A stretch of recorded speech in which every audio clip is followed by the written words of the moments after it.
and your excellence, providing inspiration and education for the entrepreneurs, experience makers, and excellence seekers of our industry to take your tourism business and career to a whole new level. And I am your host, Despina Karatzias.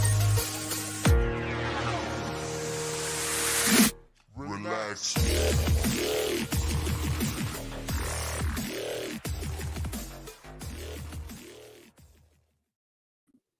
Hello, good afternoon, good morning, good evening, wherever you're tuning in from, live or watching the recording. I am thrilled that you are here with us on the Tourism Hub podcast, a recording that is streamed live across all of the channels today. And thank you and welcome to our Global Ballooning Australia friends that are joining us here live on the show as well. Well, it is a podcast that is brought to you by Institute of Excellence to ignite excellence within you and the wonderful tourism industry, an industry that is set for recovery at the moment, as is also set for recovery a business that is very, very close to my heart and absolutely embedded in my DNA, as well as the guests that we will share and many others that we affectionately call the humans of global, that are also a part of the Global Ballooning team and extended family. I am deeply humbled that my guests have accepted today to come on this episode around the theme of pursuing passion projects and innovating through a crisis. So when we're speaking about innovating and an opportunity or arising through difficult times and challenging times. And we've spoken to a lot of guests on the podcast about how we're pirouetting through a crisis, use the P word, we're pivoting and doing different things and creating and thinking creatively beyond what we do to survive and to go to stay, sustainable ways that our businesses can keep on keeping on. Now, the passion project that we are going to talk about today is centered around the flying love letter over Melbourne. Many of you that have joined us may have come across this. This may be the first time you're hearing about this. And if it is the first time, just brace yourself. It is an extraordinary and something like this has never been done before. So I'd really love for you to understand and engage and come on and join us live on the show. If you're watching the recording, please keep pinging us in the comments. This is the cause and this is the passion project that we're talking about. mycause.com.au/love Melbourne. The mission about the Love Melbourne and the flying love letter over Melbourne is to have 5,000 of your names printed and be part of this historical moment of building a balloon to fly over Melbourne by the people of Melbourne. So it's something that is initiated by the team at Global Ballooning, but it's certainly something that the team that you're going to meet behind this, Kiff and Paterson, really want this to be beyond global and beyond something that we've seen. It's really for the people of Melbourne that have gone through the hardest times through the COVID crisis, when we think about what's just happened. So the launch date of the new balloon to fly is going to be on New Year's Eve 2021. So that's why now we would love your help to get behind this, to make this happen. So the humans of global, the leading humans of global behind this project is the owner of this almost 30-year-old leading Victorian tourism business, Kiff Saunders, and his balloonist/adventurer son, who I haven't seen this much of in his adult life because he's normally around flying, sailing, ballooning on incredible adventures around the world, Paterson Saunders. And a little later on, we're going to meet Tania, the mycause founder, behind mycause.com.au. Welcome, everybody. So I just wanted to set the scene of what the theme of this passion project is. I'm so excited to have you all join me this lovely, chilly Melbourne Saturday afternoon. Thank you so much. Thanks for having us, Despi.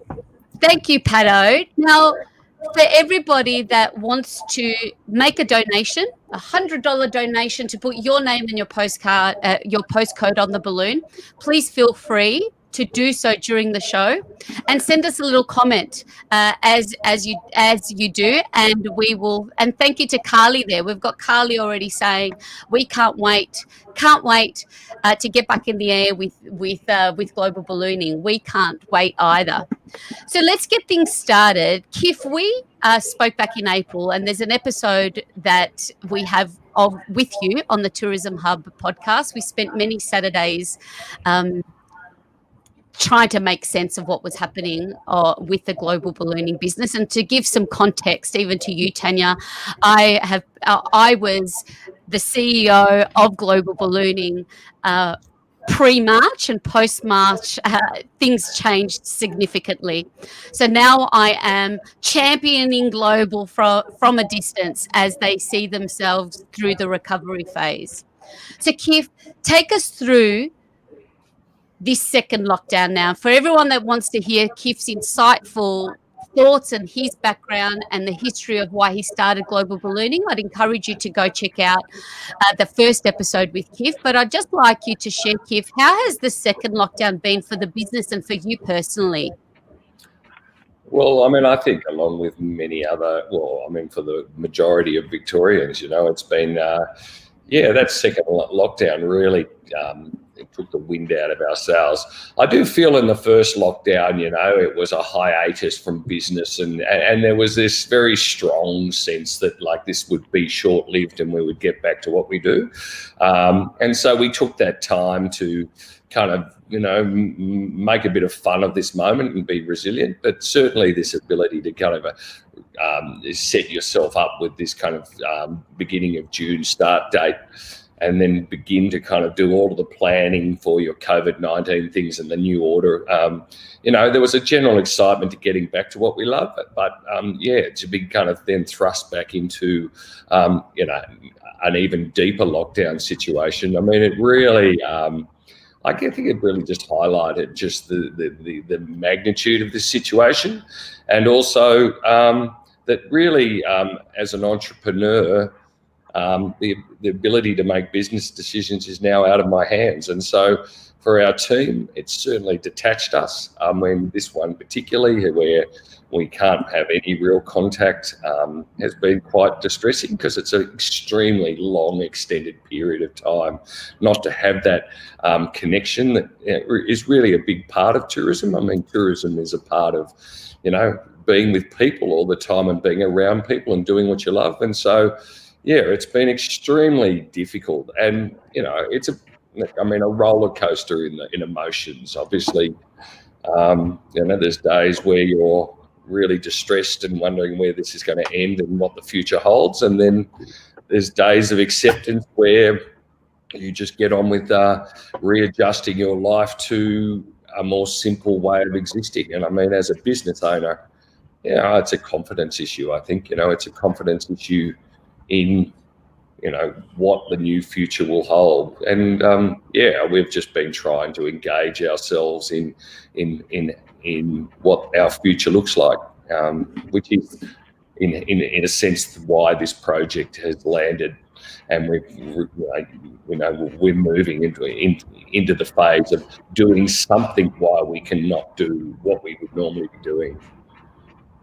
That is a really valid point that you make, that also the challenges, particularly as a team that was so deeply connected, even in the connection of the face-to-face connectivity operationally and from the admin and marketing and office side of the business, then to suddenly, a lot of teams are used to already working remotely, and that business model is how it's set. Certainly that's how we're forced to operate now, but making that transition can have its own challenges when that's not the way you're used to doing business. And that is something now I'm sure a lot of businesses out there that have now kind of set the standard for everybody working remotely would be also questioning, this, whether that is something that works and we can save on our rent and we can save our expenses, which is also a cause for concern to lose that human connection.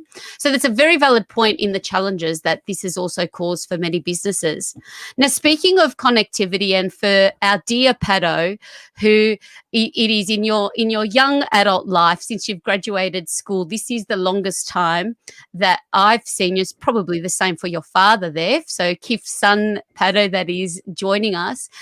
Now, give us a glimpse of your incredible ballooning adventures abroad and what's been keeping you busy since now you're kind of having to be forced to not get on a plane and leave somewhere.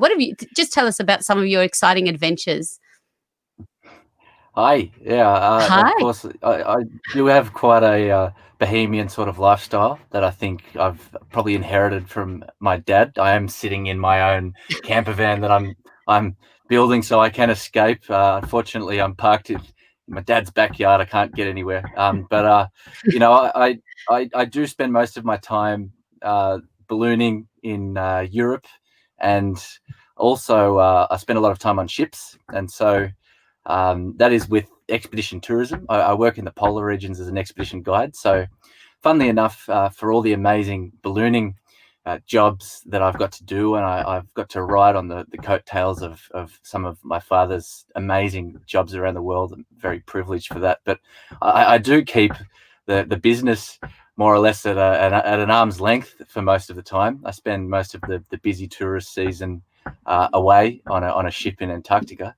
But I have been lucky to do lots of amazing ballooning sort of expeditions and competitions around the world, and there's such an amazing community amongst ballooning and also polar tourism, and I guess just tourism in general, where I think that we do tend to get a real emotional connection in providing our product, particularly when I'm working on the ships, that feeling that you get, that you can bring joy to other people is sort of what a lot of guides do that job for. So I think that, going back to what Kiff was saying, there is a lot of purpose lost when we can't sort of connect with people and provide that sort of stuff. So I agree with him on that. I think it's hard for a whole tourism industry and family to deal with this on a lot of levels, even just the basic connection that you do get with people. But yeah, I'm stuck here for now. I'm excited to hopefully get off at some point soon and get back to joining those other families I have around the place. Well, what I've loved is kind of in terms of having a deeper connection with seeing how you have been able to embrace this project and take it on board, that it's just given you a deeper connection to global, where that's something as a balloonist, or working with you and seeing you become engaged in a global ballooning project.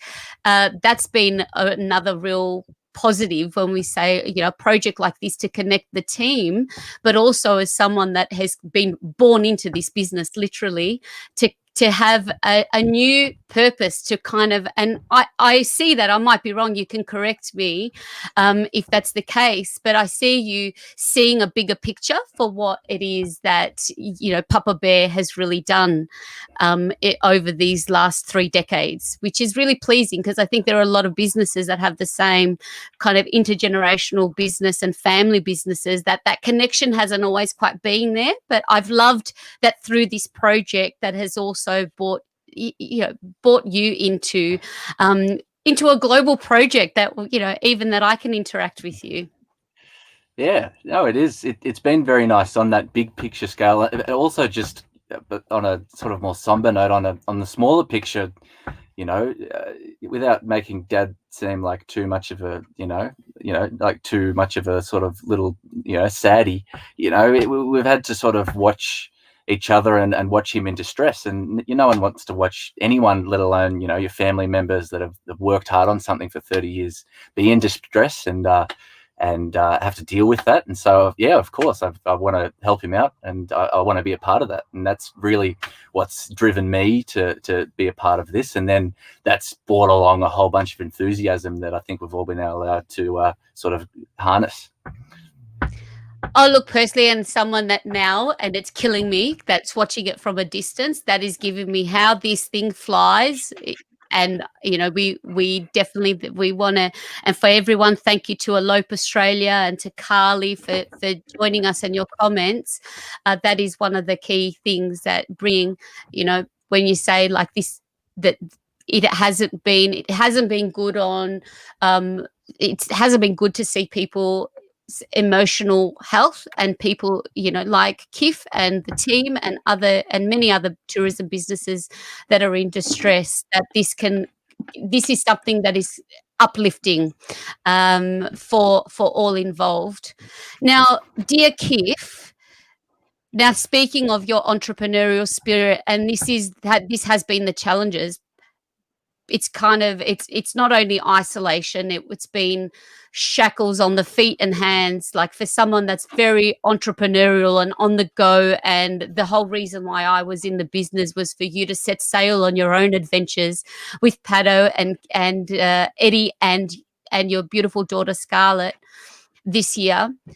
Tell us about the entrepreneurial seizure, the moment that you had of coming up with this project, that here's something that we can all do together that doesn't involve the COVID, I guess, that this is something that we can do, and we can innovate and we can build together. Can you share with us that moment of aha that you had with us? Well, yeah, thanks, Despy. I mean, I've always found in my life that I'm, the fact that I'm an adventurer and people see me as a gregarious, out there type of guy, I'm actually quite conservative, and I'm very stable. I do stick at things, and obviously having something like this come along, I have found in my life that shifts in my thinking always occur during catastrophic times or catastrophic situations. It does make you have to think. This is a situation not of our making. It has been placed on us, and as Pato said, it has been really quite distressing for me, the sense of loss associated with all of that hard work. And it's kind of, yes, there's those who will sit and crumble, or will be very badly affected by this, and there's those who will stand up and look for the opportunities that exist within the disaster. And for us, for me, it's always been a case of, like, when I am in this kind of fight or flight situation, I become very peripheral in my views, because you are looking for what can you be doing, because I'm like a shark. I can't, if I stop moving, I will die. And certainly one of the cornerstones of global ballooning, as you well know, Despy, is our connection with community. I really love ballooning. I'm an adventurer. I'm a balloonist, and I'm, I sold my soul to the sky the first time I got my flying license at the age of 15. And I basically, unchain my shackles to this earth to get up. So I really love this medium, and it's what it defines me. And, and this concept of associating that back to community, where ballooning is something of childhood dreams and inspirational and makes people happy, is just, how can I do something? Because one of the things about me as a businessman is that I do what I do because I love it, not because there's a financial reward. That is a kind of more what defines our success. But yeah, to be able to get involved in a community program that is associated around a really strong message and speaks to the places that I love, really means a lot to me, because we do a lot of, we can have, we've got 34 balloons. Most of them have corporate branding on them. But in a situation like this, it's really important to me to speak to the community, because that means everything to me, is that we are in this together as a community. And so, it was like, why don't we do something that is a flagship that actually will, show our strength, our unity as a community. And so, the idea was kind of born out of doing something. Let's do something for us as a team to kind of get ourselves around while we're dormant and uninspired about being able to get out there and do our adventure. Let's create something that will be quite beautiful in its sentiment, not necessarily just as a visual image, but as a sentiment to where we stand, that we stand together, which is really important in these times of hardship, that we do stand together. And so, I'm really keen to have something that is just, it's not owned by me, it's owned by everyone, and that the names on these balloons become like a Lovelock bridge, you'll just be a part of something that is, we stand here together strong and resilient, and we will come through this period together as a means of supporting each other. What is, can you take us through exactly what this will look like, and the vision, and how people can get involved? Take us through the process of making your mark and having this Lovelock concept on a balloon. Can you talk to that, Kiff? Just give people a clear picture of what it is that we are really asking for people to get on board with. And Glenn, if you could bring up the page of the love letter page on the mycause, it will be amazing. So the whole concept for us is basically that the more names we have and messages, the more we can go to design work with this love letter. The whole idea is that we are branding it around a message of we are Melbourne, and this speaks to the people not only who live in Melbourne, but the people who love Melbourne, who love this city, or are empathetic about what this city has had to go through for the past 7 months. To speak there, to kind of, it's kind of like people who want to get a tattoo but too afraid, it's just get your name on something that you will know that you have been a part of, because Tourism Australia and Visit Victoria, Melbourne City Council are behind this. The imagery of this balloon will be used in marketing this city, as our company has done for the past 20 years as a flagship of the lifestyle of this city. But the whole idea is, if we can get to a minimum of 1,000 names, we can build a balloon. Just names and postcodes. But if people want to write messages, we are going to go to work with our creative design team to kind of almost, if you can imagine a Van Gogh painting, which is all these long stroke things forming an image, we want to use these names to kind of graphically design, almost like a dot art painting, around this message of we are Melbourne, to create something that is of artistic beauty. And really, do you mind if I jump in there, Kiff? Yeah, sure. Yeah, because Kiffy sent me a text the other day when we were looking at the design options, and he sent a picture of Hosier Lane and the street art that you get in Melbourne. And one thing that we have definitely discussed is just trying to embody that street art scene that Melbourne is so famous for as well. With these different little contributions from so many people down the back alleyways. That's another very interesting concept that we can sort of make a balloon that flies and embodies that same sort of vibe. And the whole thing is that this is Melbourne. I mean, it's a sophisticated, culturally diverse city with a really good vibe in music, in food, in culture. I mean, this is what we love about this city and we want to capture that spirit on this balloon in how we go to design work and the message we do. And I think it's Stanley Kubrick who does those naked photos of people lying in the streets. You don't necessarily know you're there, but you're there, in that photo, and to be a part of that is really something special, because this will become a piece of history.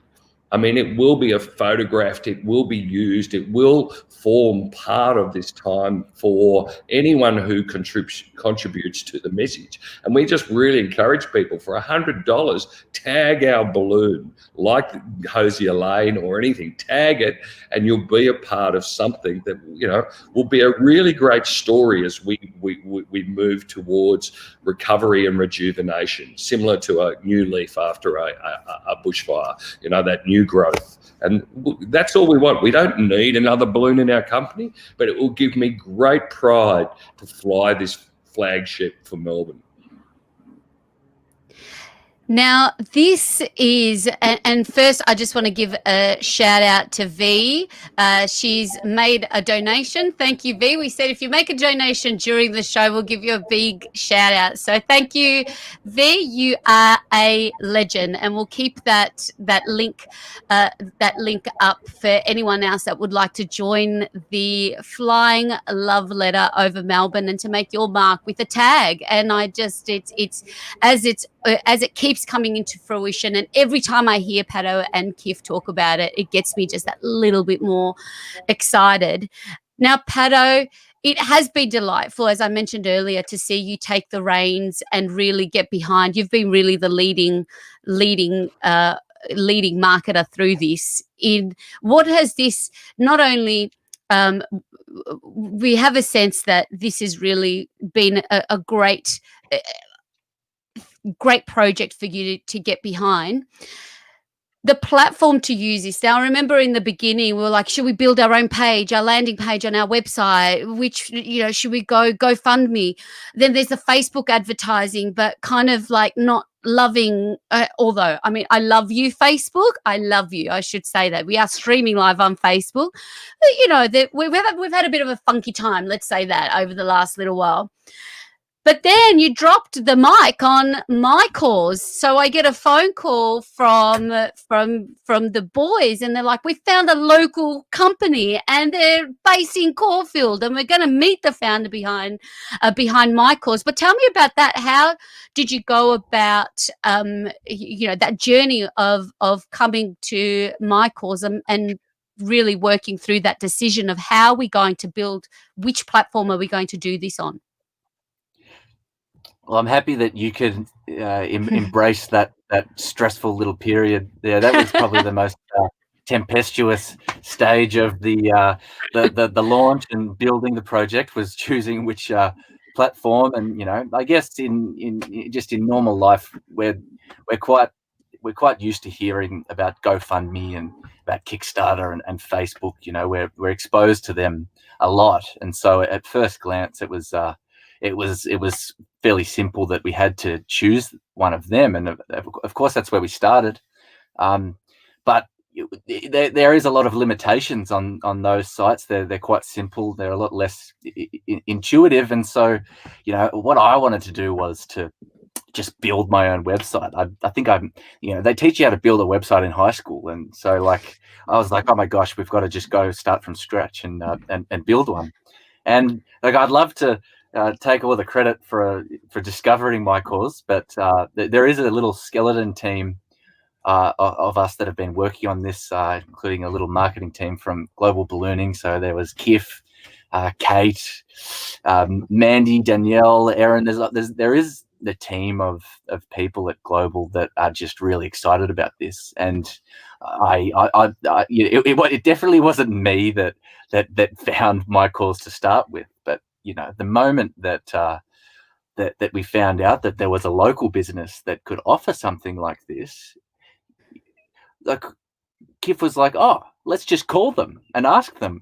And that's amazing that we could just suddenly call someone in Caulfield, and a fella called Adam picked up the phone, and suddenly, all our options were there. And not only did they have a really intuitive sort of website that they had available, they also could support us in building it. And suddenly, the floodgates opened, and we could actually start to make something that suited our campaign. And I am a millennial, so I was stuck with doing the boffin side of it, but I had a team of people at mycause that could also make sure that I didn't break it, and B, offer ideas and also share a bit of excitement around it. And there's no way that we could have got that same sort of service. There's no way we would have had such an attractive page if we had gone with any other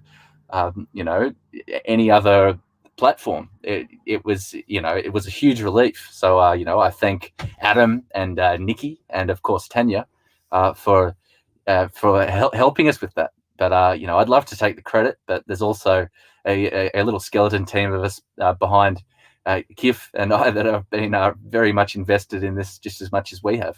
But yeah, the platform, it was a no-brainer once we were on the phone with them. And the no-brainer, and this is why it takes this to a whole other level of, what's intrinsic in the global ballooning spirit is collaboration and local partnerships. And that's why this, having also this project come to life with another founding partner of a crowd, that's doing a lot of good in the world and creating that platform for not only the flying love letter of Melbourne, but for many other initiatives, is mycause, mycause.com.au. And we are very, very lucky and fortunate to have the mycause founder and managing director, Tania Burston, here. You can see her lovely smiling face. I'm so excited. I have stalked you quite heavily, and the more I read and the more I listened and the more I saw, I was like, oh, I'm so excited. I'm seeing her tomorrow. So she's not only the founder and the MD of Australia's award-winning cause funding platform, she's also an entrepreneur in her own right and introducing online fundraising to Australia back in 2009, before the term crowdfunding was even a thing. So professional and passionate about technology and its application for the not-for-profit sector. She's an award-winning Telstra Women in Business. And Tania, if we can beam you back in, I would just love to, before we speak about the love letter of Melbourne, I would just love to welcome you formally. Thank you so much for being here. The ideas are popping off even as we're speaking, which is so cool. What was your calling to start mycause.com.au?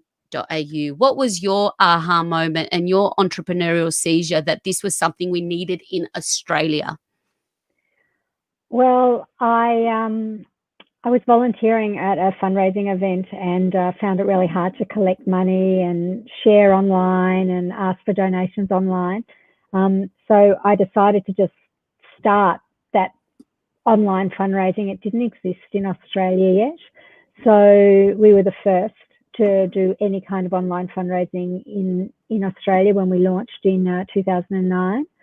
And at first we only did online fundraising for charity, but then a few years later we moved into personal cause fundraising as well. So similar to GoFundMe, but we were doing that here before then. I love that. We were here first. Yeah. Now, I listened to an excellent podcast where you featured on recently, where you joined Lee Matthews, the podcast, for anybody that's listening, I would highly recommend you go and download The Good Problem. And I loved so much about what you shared about the reasons why Aussies should actually look to a local GoFundMe, because there are, just like there are other balloon companies who we also love, there are other platforms that also do the same, that you can do have fundraising initiatives. Can you speak to that for anybody has their own passion project and looking at other global platforms? What are some key differences that people might not know about to choose a platform like mycause instead? interesting, isn't it? Because when you do a lot of things, like even the Victorian government at the moment is advertising to buy local and, you know, get regional goods shipped over. But sometimes when you go online, you don't actually think about looking for local, because you just think online is everywhere and you don't necessarily think I should buy local. So it's probably not people's first thought. But I think buying local is important. Well, for the reasons it's important with other goods and services, an online company is the same as any other company. We employ people here. Particularly, we're employing people in Melbourne who are in lockdown, some of whom are working from home even. So, you know, that's jobs and people in Melbourne and in Australia. And, you know, supporting the local economy, supporting the local tech economy particularly. And as Pato mentioned, you can call us. We answer the phone. And a lot of overseas organisations don't and can't answer the phone, and you don't get that sort of personalised service.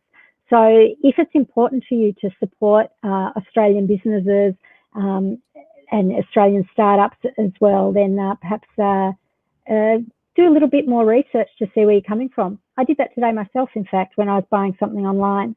I realised that I was about to buy it from an American company, because it can be a bit confusing when you're on a big platform, you know, one of those big marketplaces sort of platforms. And I thought, no, I'm going to get it from Australia. Firstly, I didn't want it to ship all those miles anyway. And secondly, I want to support local.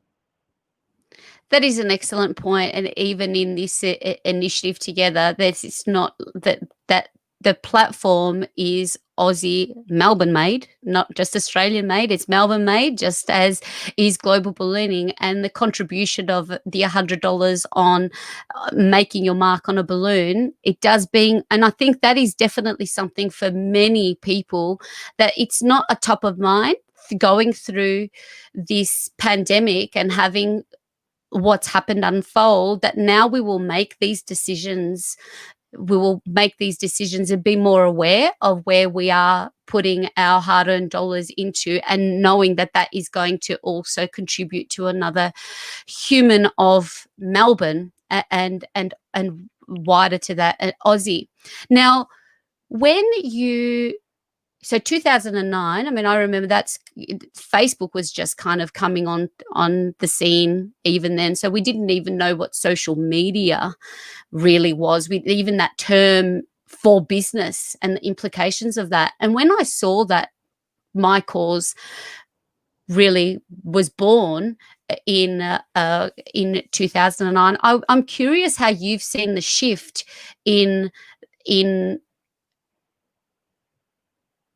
having social media and the impact of social media to create, you know, give causes and fundraising opportunities and passion projects like this more visibility. How have you seen that shift from starting and helping individuals, companies and not-for-profits raise their money and reach their goals, and how that has translated as social media has really become what it is today? Can you speak to that a little bit, about your experience and that impact? When you're sharing a campaign, of course, nowadays you're sharing it on social media and by email and on you know, different platforms like this podcast and so forth. Back in the day, it was more heavily weighted to sharing by email. But much like our lovely clients, Global Ballooning, we're caught up in the need to be advertising all over social media and search. So, you know, search on Google, search on Facebook. So we've got two things going on. One is we're promoting our business on those networks, being, you know, mainly Google and the Facebook networks, which obviously we're paying them a lot of money. Like you said before, we love you, but we don't. And but similarly, all of our clients that use our platform, because really we're just the engine. It's not about us. This is about Love Letter to Melbourne. It's about all of our other beautiful causes on the platform. They're all using social media in general to share. You're sharing your project or your cause where your people are, where your network is, where your supporters are. So where you live. Where do you live? Do you live on Instagram? Do you live on Facebook? Do you live on Twitter? Wherever you live, that's where you need to be sharing your cause to bring people together. And then, of course, when you've got a fantastic global or national project like this one, you want to be even broader, and then using other forms of media for people, so people can access it that don't necessarily have social media. That is something really, really interesting. Did you like the synergy between mycause and when Pato did discover Adam and the team there, Kiff? What was that like for you, knowing that that you'll be collaborating with the Melbourne business? I'm sure that gave you much more joy and enthusiasm in the project when you knew it was going to be with a local partner. Well, I mean, that was the interesting call. I actually made the first call to Adam, and I'm the last person, as you know, Despy, to have any conversation about online marketing. But I mean, we were just desperate to kind of get somewhere where we could actually host all of the vibrancy, because obviously this concept is three-dimensional. It's very hard just to put up we need money and it just be an image and that's it, So like, I mean, it was funny because I rang and Adam answered the phone, and I wanted to just say, and Tania, just to give your Adam and the guys a bit of a tick is that global ballooning is a business that really, and Despy is a master of this, it revolves around business culture. It's the first impression that you make. And to ring up Adam and kind of say, Adam, we want to be able to do this project and this, but just their response in all of this of just like, we can do everything to help you. We'll be there to support you. Yes, yes, yes. Just that whole kind of thing. And then he goes, and I didn't even know this at the time. I didn't know where I was ringing. I didn't realize it was he goes, and we are in lockdown, We're in Melbourne, and we know exactly where you are because we are doing this. And I mean, I nearly fell off my chair because, we just had these 2 days of arguments about our funding platform, and all of a sudden, man, I just love the concept that, for us, it is the microcosm, and I totally agree with you, is that if you're not protecting or supporting the businesses that are really passion-driven, really good at what they do, and local, I mean, we do turn to a supermarket mentality. So obviously, the whole brand, Google, Facebook, GoFundMe, they can own the space just through their whole ability to have traction.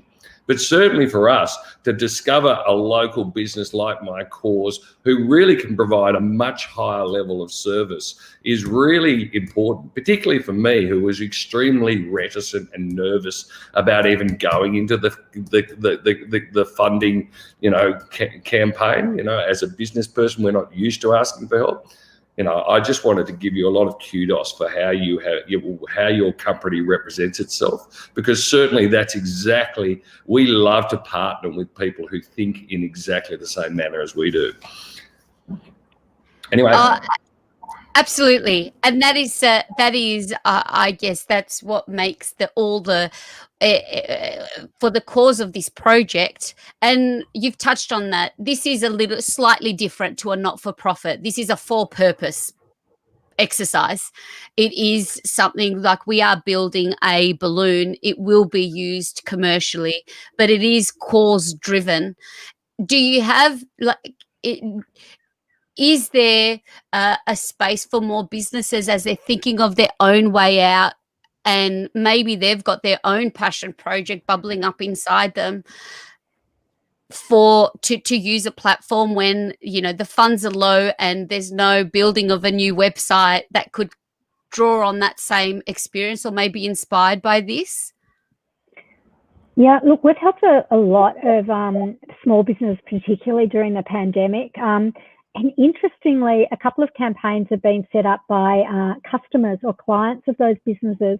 A couple of entertainment venues have had really great fundraising campaigns.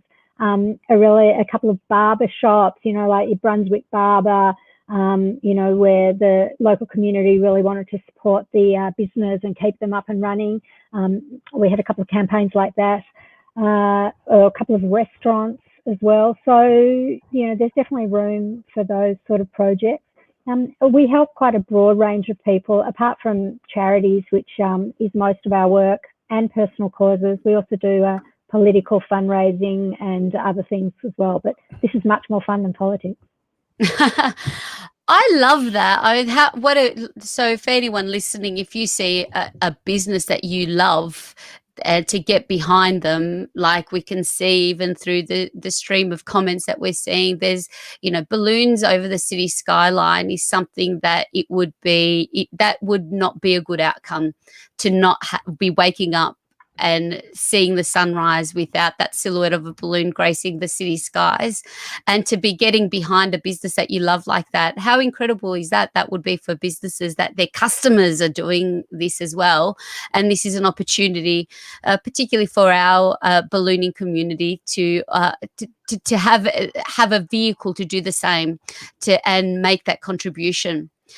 So if there's any questions, comments from anybody that is joining us, please feed them through. Otherwise, I'll start to wrap this up with an excellence round for all of here we go. I love this. Look what Wendy has shared from a contributor's perspective. Yeah, let's give Wendy. She's made her mark on the balloon.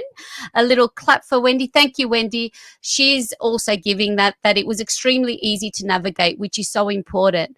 And that is why it was frantic in the early days, because to build something like this, although it's easy to navigate, it is that takes some time of investment and research for that user experience to develop. So that is thank you for sharing that, Wendy. I'm just putting my digital Desi hat on now for you, Tania. How important is it also for businesses to be building their own relationships and maintaining that connection through an email database? So where you first started and you were building you were doing a lot through email campaigns. I think now what we've lost here is that having a lot of our communities on social media, we don't own those relationships. Is that something that you encourage your clients to do as part of the campaign mix? We have quite a bit of experience in this field. Certainly email is still a really strong channel. But of course, a lot of people tend to unsubscribe and so forth. Plus, they get a lot of emails. So the other thing is to have a really strong presence on social media channels.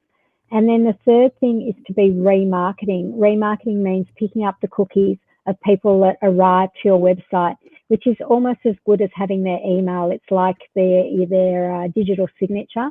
And then you can market to them in other channels, such as social media channels. So I visit your website to see what time the balloons are flying, and then I receive an ad for you. I'm sure these guys are all over this already, but I receive an ad inside my social media or in my Gmail or so on.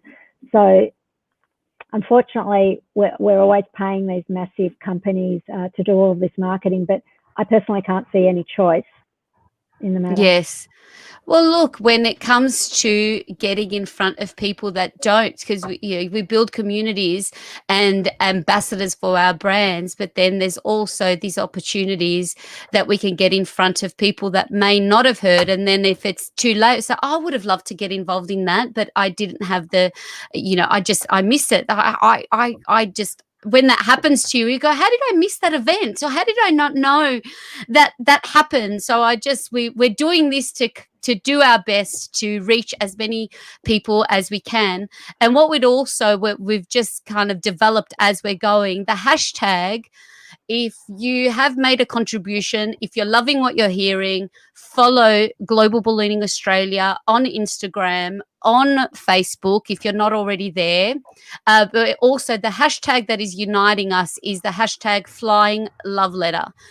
So if you use that, particularly on Instagram, is it, Tania? We're talking now. If we use that hashtag on Instagram, you'll pull that onto the page. Yeah, we'll get that done for you. So if you post a photo to Insta of your favorite Love Melbourne moment and use the hashtag Flying Love Letter, we'll pull that into the landing page where you'll be able to see your Instagram pics and also have an opportunity to be part of the Love Letter to Melbourne if you want to as well. So I reckon get your Loving Melbourne pics up. Even if it's a grey pic, we know we can do beautiful grey pics. We're good at that. See, if the humans of global, the army's talking, this is what happens when you get in a room of the entrepreneurial DNA spirit. This is all that just unfolded as we're having the conversation. Drop the mic, Tania. That's boom. Your favorite Melbourne moment. Hashtag flying love letter, and you're part of the stream. But don't forget, $100, $100 to make your mark. That's your little tag on Hosier Lane, but in a flying, on a flying billboard over the city. Okay, excellence round. I'm going to start with you, dear Tania. When it started to launching your business, what was there anything that was holding you back in the beginning? You mean apart from money and time? Look, no, not really, because I very, very luckily had a massive dose of naivety. I didn't really know what I was getting into at that time. The word startup didn't even exist in Australia then, hardly. So I didn't really know I was doing that. All I was doing, I thought, was problem solving. So had I known then what I know now, I don't know that I would have embarked on it. But it's been a really, really fun journey. So I reckon anyone else thinking of starting anything, my advice is jump in. Jump in. Hashtag jump in. Love it. Kiff, the best advice you've ever had? The best advice I ever had, probably from my grandfather, which is it's a bad day when you don't learn something. Love it. And haven't we learned a lot today? So today's been a good day. I feel good. I'm in my ISO. This has been fantastic. It's a bad day if you haven't learned something, and jump in. Pato, share with us a personal habit that has contributed to your success so far in your young life, that you've been able to do so much.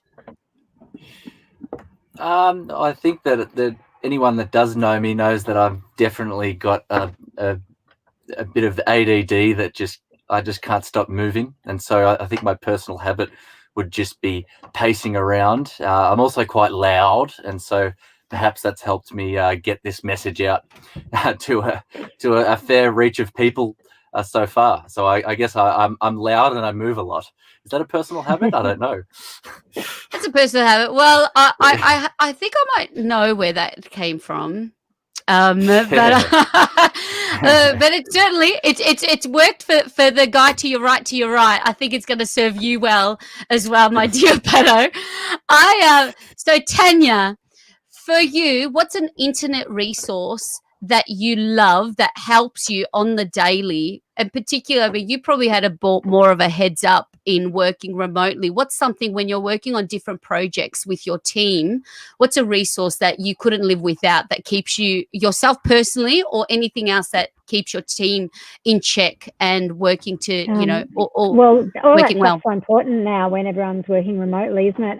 So we're very big users of Slack, the messaging app, and we wouldn't send an email internally hardly ever. We use Slack messaging app, and we use the Atlassian tools, even developed by an Australian, in fact, of course, Mike Cannon-Brooks and his team. We use those Atlassian tools for our whole web development section of the business as well. Well, Atlassian is something that I learned from you share on the other podcast too. And I love what you shared. And that's something we'll save it for another time. We might have to bring you back. I love that. It just dropped a curious thought, like advocacy and philanthropy. Like what distincts the two from one another. But Atlassian and this gentleman is someone that you admire, and another Aussie business that sounds like is led by someone that's doing extraordinary things. So something for all of us to share. An avid reader. Now, you shared something earlier, a book to share with our listeners. For someone, for Kiff, I'll directly to you. Is there a book that you're reading at the moment, or something that's got you, inspired that you can share with us? Oh, look, I am reading a book called, it's hard work, but it's called Thinking Fast and Slow, which is also kind of the understanding of how we kind of somehow believe that the information that we're being fed is correct, rather than kind of an intuitive thinking. Look, I mean, I'd have two books that I'd recommend in my kind of journey through life. One is a really short book by Richard Bach called Illusions, which is kind of about a barnstormer, and you've got to just read it. The other one is a little fantastic book that was written by a mate of mine who, was very passionate in the tourism industry, and it's called Adventures of a Balloon Girl. Which Thanks, Kiffer. Look, well done. That is, yes. Nice one. Adventures of a Balloon Girl, the OG. Tania, do you have any books that have inspired your journey?